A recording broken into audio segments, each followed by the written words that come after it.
Hello again. If you're considering buying a new boat and you haven't done this before and you think, hey, this is a lot of fun, looks like it's a great thing, I want to go do this. First off, let me tell you, it doesn't matter how much money you do or don't have. This can be done, okay? So you don't have to be rich and you don't have to be poor. It doesn't matter. If you want the lifestyle and you want to go cruising, you can do it. A few things about getting a new boat. Boats are very purpose specific. There are boats that are great for weekending. There are boats that are great for blue water sailing. There's boats that are good for racing.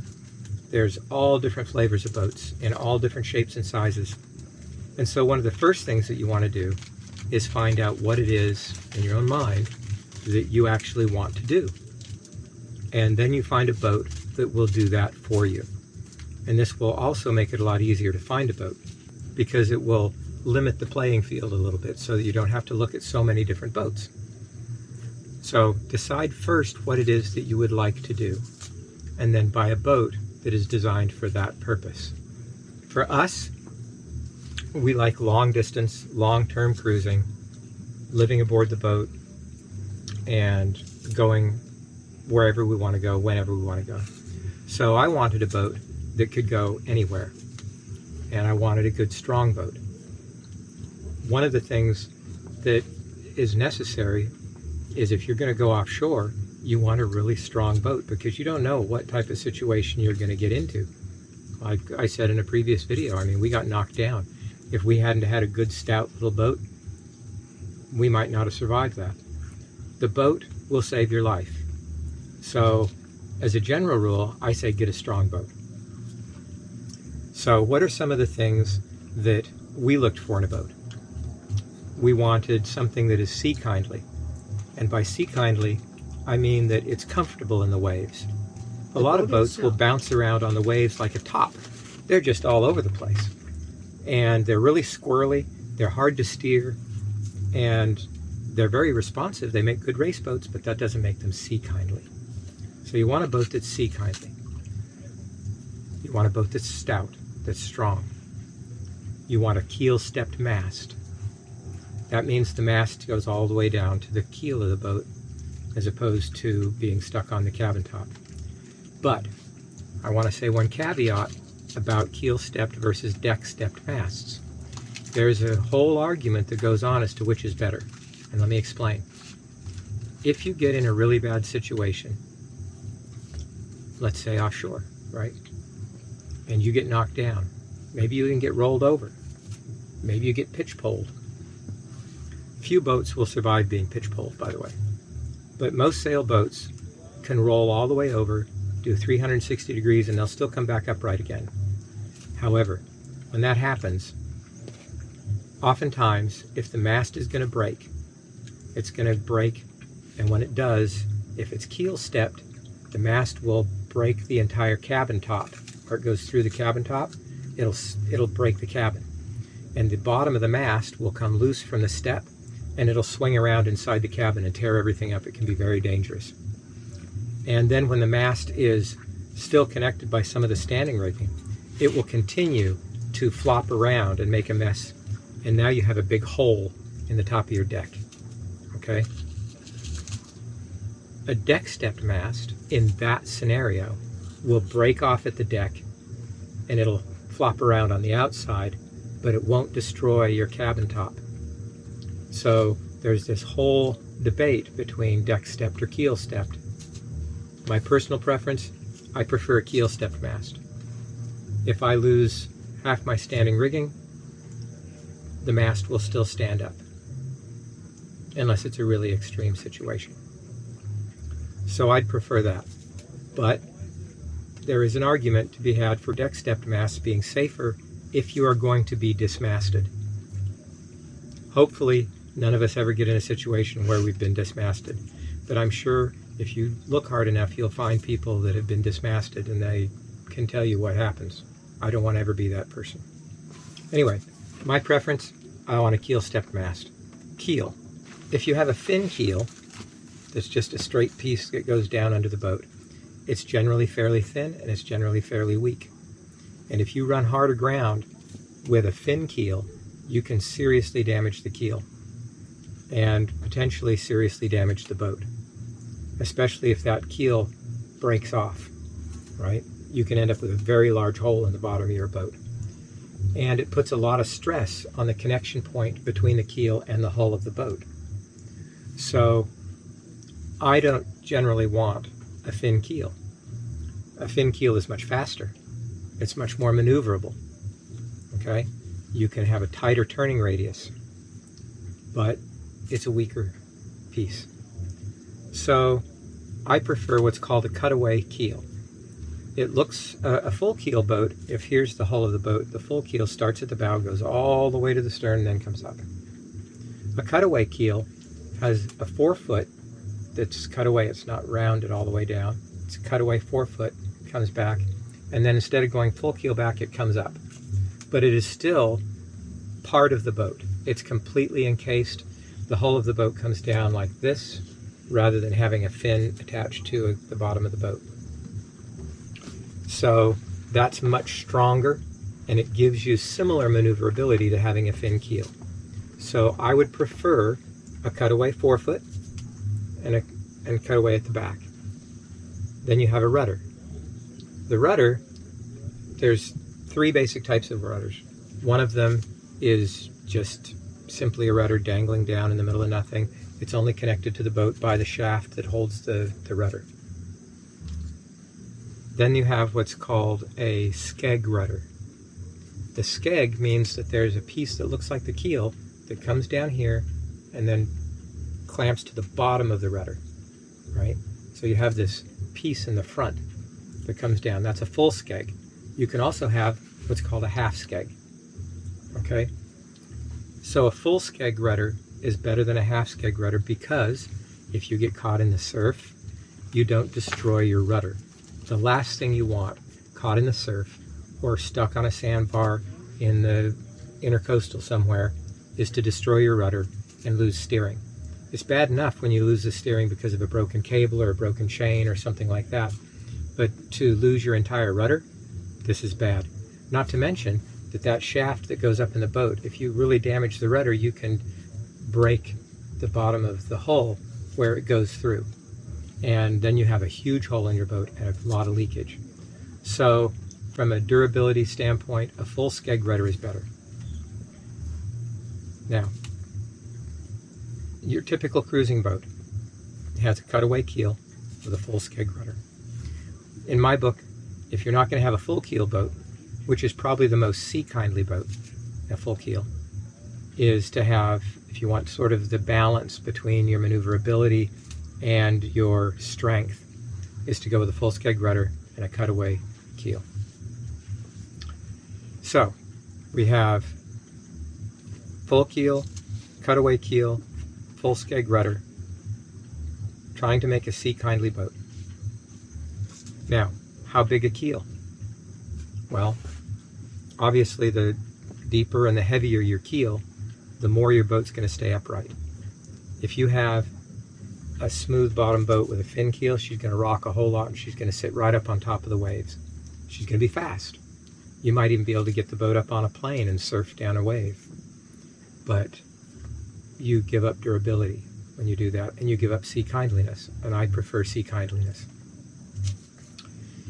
So we also have keel stepped mast. Okay, you want a boat that has thick, heavy fiberglass. The hull has to be strong. You really don't want a boat with a flexible hull, because every time that hull bends, every time things shift, some of those little fibers in the fiberglass start to crack and start to break, and it will not last as long. It's also a lot easier to punch through something. If you do hit something and you have a very thin hull, you're going to have a very big hole in your boat. And so I also prefer a very heavy fiberglass boat. And even a fiberglass boat that's heavy, we're still only talking about maybe a ½ inch of glass. You might have an inch of glass. Well, this usually means that you want an older boat, because the newer boats are built very light and they're built very, very thin. In fact, in some cases, you can see the light through the fiberglass That in my book is a little too thin. The boat we have now with Grace, down by the keel and on the bow, I have 3 inches of glass. And on the sides, I have anywhere between 1 inch to 1/2 inch of glass. This boat does not flex. She doesn't bend. It's absolutely solid. Also, fiberglass is porous and it is hydrophilic. It likes water. And so the pressure of the water on the hull of the boat over years will get water inside the fiberglass in between the layers, and you'll get what's called a bubble, right? And so there's lots of these blisters, they call them, on the bottom of some boats. And if you have very, very thin glass, then this can become structurally a problem. If you have heavier glass, you can sustain a few blisters and it's not going to do anything to you. So I prefer a heavier, stouter boat from a standpoint of blue water and long-term cruising. Okay, so for cruising, there's the typical setup is what's called a center cockpit. Okay, our boat now with Grace is not a center cockpit, it is an aft cockpit. We picked this boat for all the wrong reasons, I guess. But it does have a very nice working cockpit, and so it's very easy to sail the boat from the cockpit. And it provides a beautiful area to sit in, and it's easy to relax in the boat. But from a safety standpoint, a center cockpit is very, very nice. You're steering the boat from near the center of the boat, not towards the end. You're a fairly long way away from the water, so if you're heeled over or if you have big waves, you're safer. You're less likely to be swept overboard in a center cockpit boat.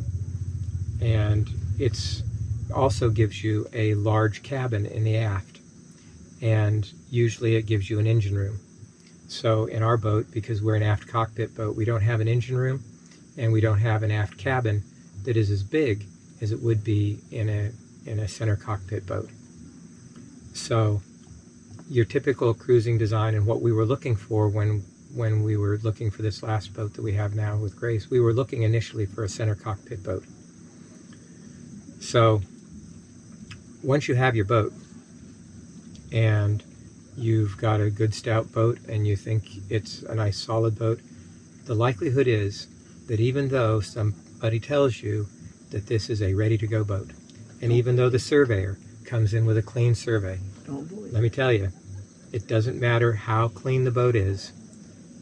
Keep in the back of your head that if you buy a $50,000 boat, you're going to put $50,000 into it. You buy a $100,000 boat, you're going to put $100,000 into it. You buy a $200,000 boat, you're going to put $200,000 into it. Consider in your mind, so when you buy your boat, have enough cash in hand so that you can spend an equal amount refitting the boat. Every boat needs to be refit. And once you refit the boat, you buy a $50,000 boat, you spend $50,000, you think everything's refit, you have to realize that you're going to spend that $50,000 again, probably every 3 to 5 years, right?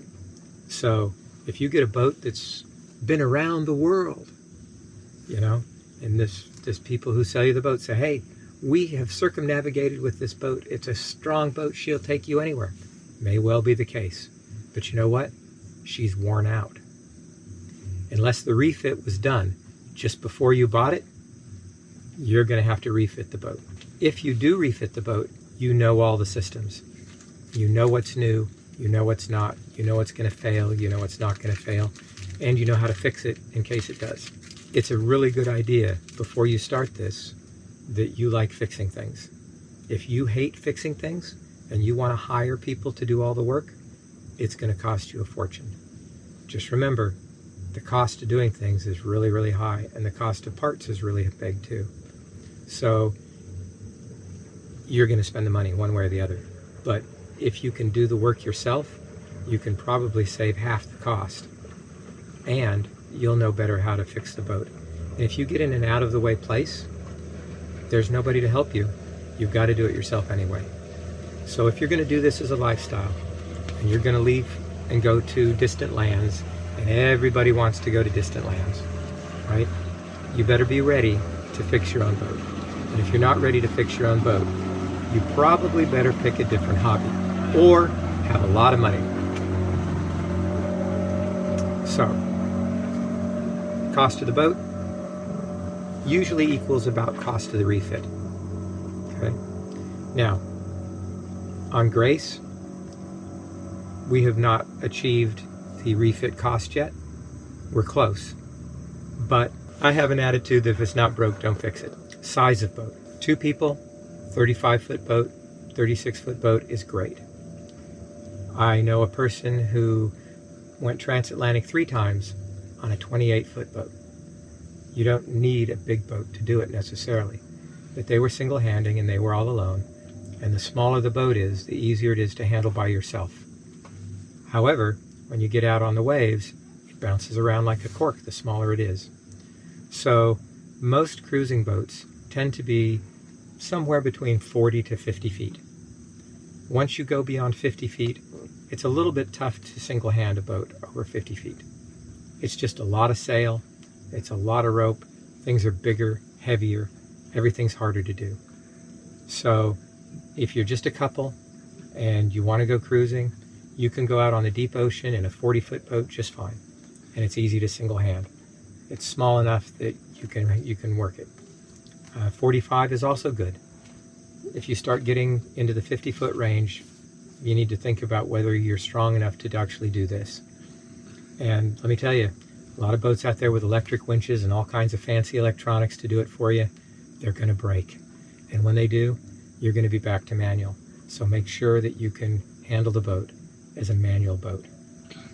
There seems to be a line too, and I don't know where this line is in boat size, where the price hikes up significantly. Yeah, it's about 50 feet. Another thing, if you're thinking about waves, right, there's a certain period and size of waves, and if the boat is too small, you're down and up like this as you go through the troughs. But if you have too big a boat, now you end up with the stern on one wave and the bow plunging into the next. So it gets harder. And so there's a sweet spot right about 45 feet, which is really comfortable on the ocean. And to get comfortable again, you need to be like 65 feet before it gets comfortable again. So there's this area in between that can be not as comfortable on the waves. So cruising boat, 40 to 45 feet. Full keel or cutaway keel with a full skeg rudder. Deck stepped mast.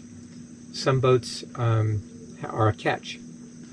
People complain with a ketch that, well, it's twice the rigging, it's twice the sails, it's more things to go wrong. This is true. But the sails are smaller, it's easier to get under bridges. The mast height is lower on a ketch overall. Correct, the mast height is lower. Because the only real metric that matters with the sails is how much sail area you have. Combined. If you have a cutter and you only have one sail and like a head sail, holy crap, you have a massive mast. Yes, with a big sail. But if you have a ketch or even a yawl, your main mast is brought down by a significant margin. And you can sail a ketch or a yawl with just the mizzen mast. You don't have to have the main up. And so you'll see us oftentimes, we're sailing what's called jib and jigger. So we'll have the mizzen sail up and we'll have the Genoa out. And that's it. We don't even have the main out. So it gives you more combinations and more flexibility in different types of weather to have 2 sails instead of 1. It is a little harder to sail, but you can do more. In fact, you can steer the boat by how you set the sails if you have 2 sails. It's much harder to do if you have a sloop with just 1 sail.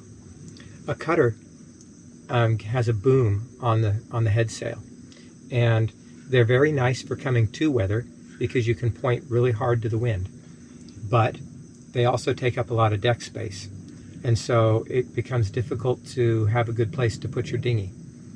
And if you're going to store the dinghy on the deck, it's in the way of the head sail. So especially in a smaller boat, a cutter is not necessarily a good option if you're long distance cruising. But I love them coming to weather, and I just need a place to put my dinghy. So a lot of people will string the dinghy onto the back on davits. And this seems very, very convenient. And you'll find a lot of boats that have davits on the back and the dinghy swinging behind the boat on the back. The problem with this is offshore in a storm, that dinghy will tear your boat apart. It'll tear the davits off the boat. It'll bang into everything. And you have to really have the boat tied down hard to deal with bad weather offshore if you have davits. So a lot of times if you're going offshore, even if you have davits, they're great in a harbor.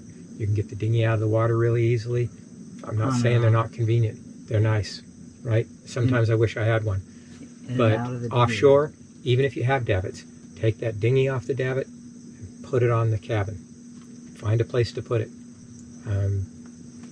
Don't try and go through a storm or big waves with a dinghy hanging on the back of the boat. Engines that have been painted in place, kind of like getting a car with the engine painted in place, look for overspray. So I'm going to tell you a little bit of a story about surveyors. So you found the boat that you want and you're ready to go buy the boat. You're going to get a surveyor. Don't trust a previous survey. Do your own. They're expensive. They might cost you $2,000. If you're spending $100,000, about $2,000 insurance for you. Insurance that the boat is what you think it is. A lot of people don't know their boat, or the boat's been sitting for a while and it was fine, but it's been sitting on the hard for 3 years, or it's been at a dock for 2 years. Things break just sitting there. Get a good surveyor, and get a mean surveyor. Don't get a nice surveyor. After you've got the boat and you know it yourself and you need a survey for your insurance, then find a nice surveyor who'll give you a good report. But when you're going to go buy the boat, you want a mean surveyor. We had an experience looking at a boat before we got Grace, that we found a boat we really liked. It was a Bristol 45. We loved the boat. We were all in. We were picking out canvas. We were picking out colors for the interior. We were in love with this boat. And the broker said, "Hey, I've got a survey that was done just 3 months ago. You can use this survey and save yourself a couple of $1,000s." I went, no, thank you. He said, "Well, I'll tell you what then. I have this list of surveyors in the area, and you can use this list." I was like, no. So I went and found a surveyor, and I started calling surveyors, right? And I tried to get them to talk about who was the hardest surveyor they knew.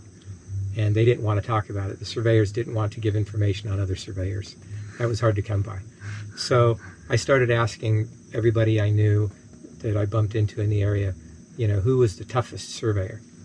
And they all said, well, it's this guy. And I called him, and he was retired. And so I begged him. And he said, "Okay, what are you looking at?"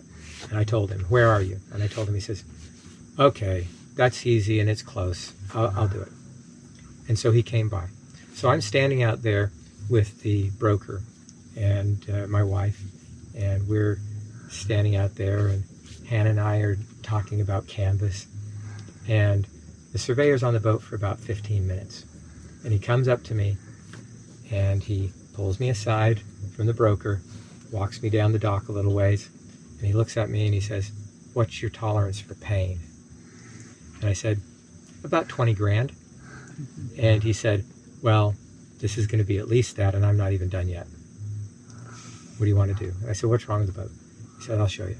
And so he took me along the boat, and they have a little hammer, and they go tapping on the fiberglass, and they look for places where the fiberglass is delaminated or where there's water under things, right? And a common problem is water under the deck between the layers of the structure. And a lot of times they have a core. Maybe it's a balsa wood core, right? And when the water gets between the fiberglass and the core, then the core rots out. And then the fiberglass starts to delaminate.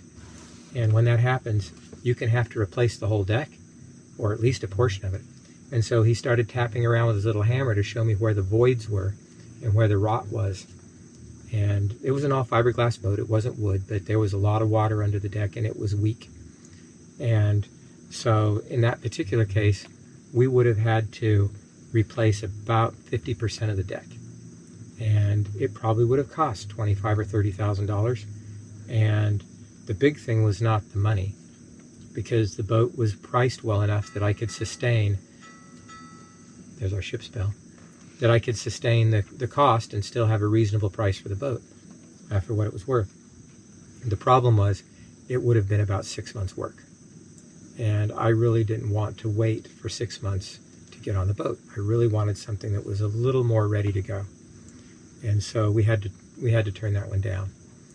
So get a good surveyor and don't trust what other people tell you. Now, it gets a little worse in this particular case. We had posted on Facebook that we were looking at this boat, and somebody contacted us on Facebook and said, well, why didn't you buy the boat? And we said, oh, well, we had a survey. And they said, really? I said, would you like a copy? And you're not really supposed to do that. It's not good etiquette. And of course the surveyors, the survey was for you, not for somebody else, right? But I went ahead and told them what the surveyor said about the deck. And you know what? That broker knew the deck was weak. And he was going to sell that boat to somebody who didn't know any better. And he ended up finding somebody to buy the boat. And then we saw the boat go for sale about 3 months later. And they probably lost a bundle. So get a good surveyor when you're going to look at your boat and look at it with a fine-tooth comb, because there's all kinds of things. And it might not be that the owner is lying. The owner might not even know, right? So I'm not going to impugn the motive of the owner of the boat. Okay, people love their boat. They've been on the boat for a long time, and they view it differently than you do. So it's okay, but be ready for something to come up. There's always something broke on a boat. You've got the boat, and you're ready to go sailing. It's not that hard. It really isn't. So you can do it. And if you get the right boat, and you get a good, stout, strong boat, she'll save your life. The boat is stronger than you think. These boats are built, if you get the right boat, for really, really rough conditions. And that's what'll save your life. Unfortunately, that means that you're probably going to end up getting an older boat. And if you get an older boat, you're going to have to fix it. But you're going to have a better product in the end. I've known people that bought brand new boats. I had a friend of ours spent a lot of money, close to $1 million, for a brand new, beautiful boat. Had everything you could think of. And he ended up selling the boat because of all the things that were wrong with the boat. Less than 6 months. This is something my mom said that's probably pretty important about things working all the time.